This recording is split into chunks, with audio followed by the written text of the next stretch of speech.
Assalamu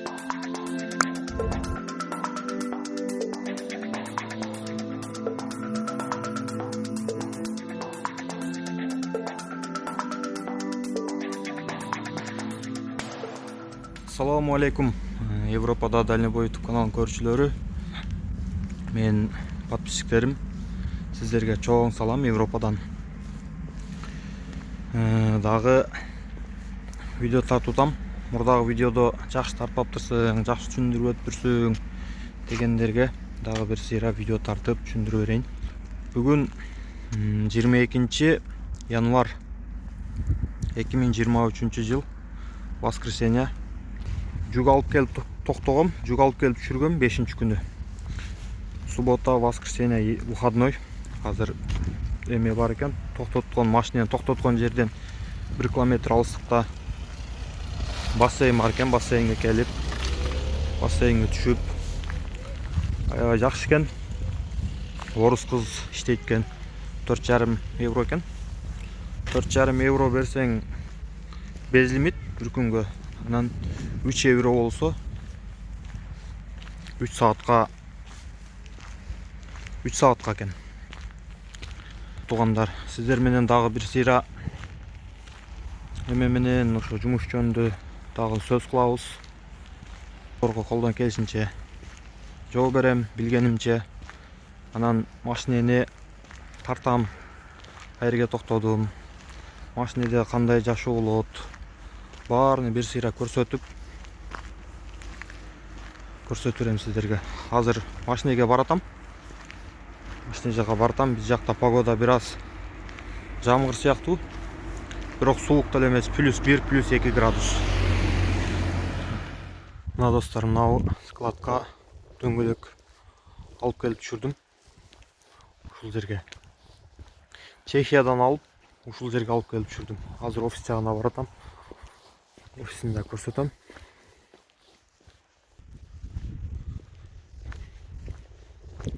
Ушунун баары дөңгөлөк баллондор.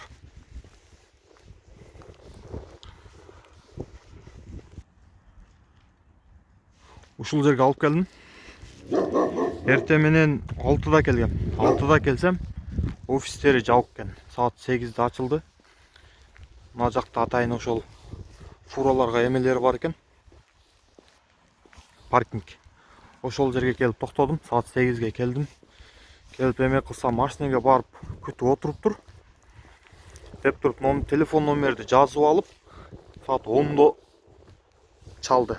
Монун айланасында эме бар экен. Жабык, закрытый склад бар экен. Ошол жерге алып барып койдум.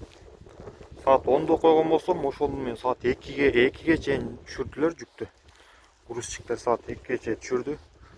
Машинени айдап келип, кайра эле паркингке койдум. Паркингке коюп, офиске келсем, жүктү принимать эттик деп СМРлерге, кагаздарга, документтерге кол коюп, печать басып берди. Анан келип диспетчерге чалдым. Диспетчерге чалсам, ближайший паркингке барып, эс ала бер деди. Ближайший паркингке барып эс ала бер дедиле. Мен буларга келип туруп, мен ушул жерде понедельниккече калсам болобу? Эмегече выходнойго десем, ооба, кала бер, эч кандай проблема жок деди. Биякта биотуалет бар экен. Ушул жерде бир 7-8 машинеге паркинг бар экен да. Бирок мына жолдун четине да койсоң болот. Атайын паркинг оң жактачы. Паркинг ушул экен.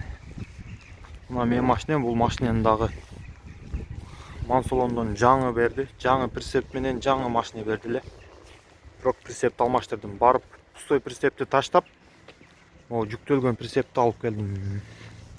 Машинени бир сыйра көргөзөм азыр сиздерге. Машина прицептерди.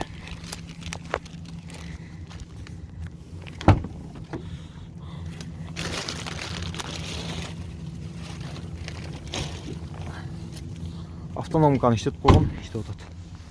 Мынакей эме болуп, жамгыр, кар жаап, бизде дагы эме болуп кетти. Машинелер кир болуп. Мына ушул машине, ушул прицеп. Бирок прицеп эски болуп калыптыр. Эски прицеп. алып калдым. Мурдагы прицебим жапжаң эле. Аны Nexen'ге ошол жерге таштап буну алдым.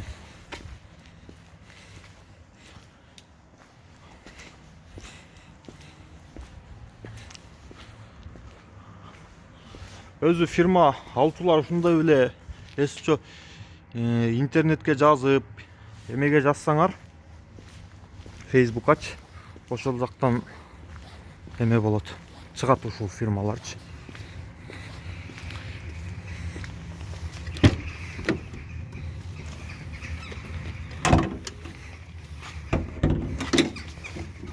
Мынакей. Бул тамак кылчу газ. Мындайда менде экөө бар. Экөөнү толтурсам 3 айга жетет. 3 айга тамак аш, чай дамдап, баарын кылып ичкенге жетет. Бул сеп, мотордун майы, антифриз, баарыны эмеден берет. Фирма берет өздөрү. Буяка атымкени чечип чыгабыз. Мынакей туугандар, көрүнбөйт да билбейм. Бир аз караңгы болуп калды. Өзү бул жумада мен 45 саат эс алышым керек эле, уже 49 саат болуп кетти. Понедельник күнү саат 8:30га 70 километрден кийин жүк алып, кайра эле Чехияга кетем. Бул фирма берген планшет, полный задачалар ушул жака келет. А бул өзүмдүн планшетим. Мен мурдагы иштеп жүргөн жакта алгам, Samsung. Бир сыйра көргөзүп машинени. Бuyakta керектүү документтерди, кашык, бычактарды салам бул жака. Могу коврикти 15 еврого алдым. 15 еврого алып, бир коллегам бар эле, ошол 40 берди мага полный. Бuyakта эмелер бар. Тамак ашка керектүүчү эмелерди алып алганбыз, продукталарды. Онда мусли даяр тамактар, сонун протеин тамактар сатат, ушундайлардан алып койсоң, эртең завтракка жакшы. Буяка казан аяк, баары ушул жакта. Буякта пирожки бар, кече пирожки кылгам, камыр кылып. Буяк жатакана, буяк холодильник деле чоң.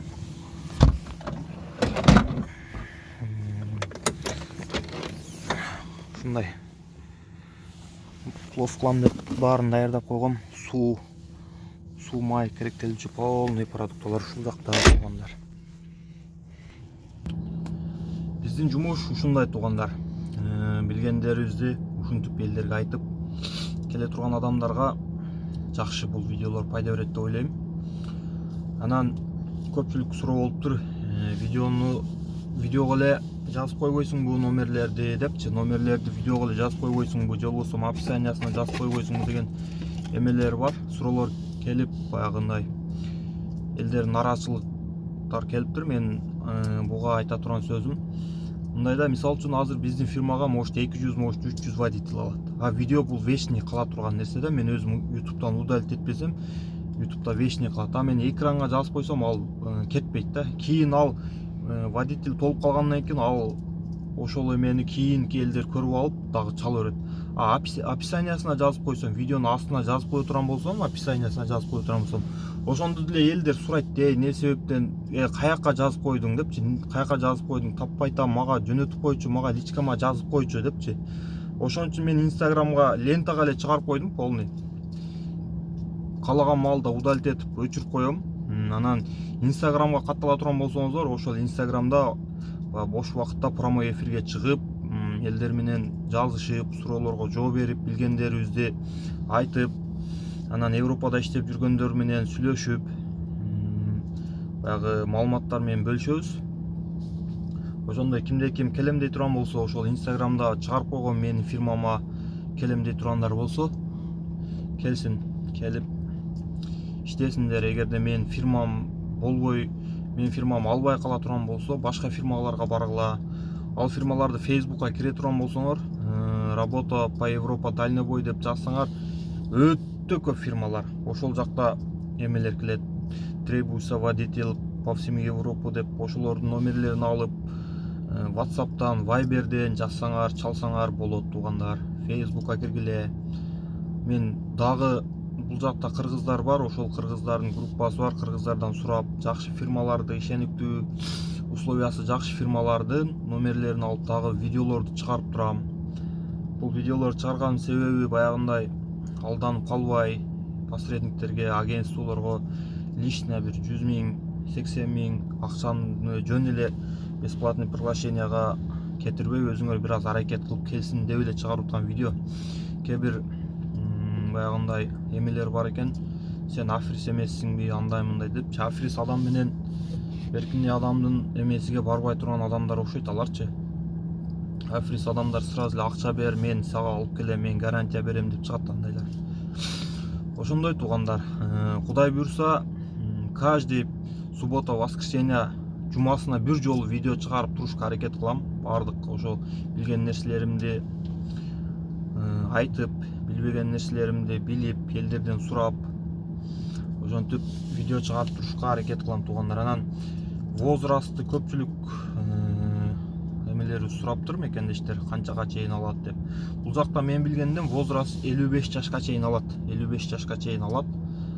Анан бирок мен 55 жаштан өйдө баягы жаш улуу эмелерди эле көрүп жүрөм. Туугандарыбызды келип иштеп жүргөнүн көрүп жүрөм. Анан көпчүлүгү мындай суроо болот да. Мен правам бар, бирок эме фур айдаганды билбейм, барсам болобу, барып иштеп кетсем болобу дейт. Ал мен совет бербейм антип келгенге. Мисалы үчүн кээ бирлери мен лично ошентип келгем. Бирок мага повезло да. Мага повезло. Мен жакшы бир адамга чыгарып, ошол үйрөтүп, мени ишке чыгарып койгон.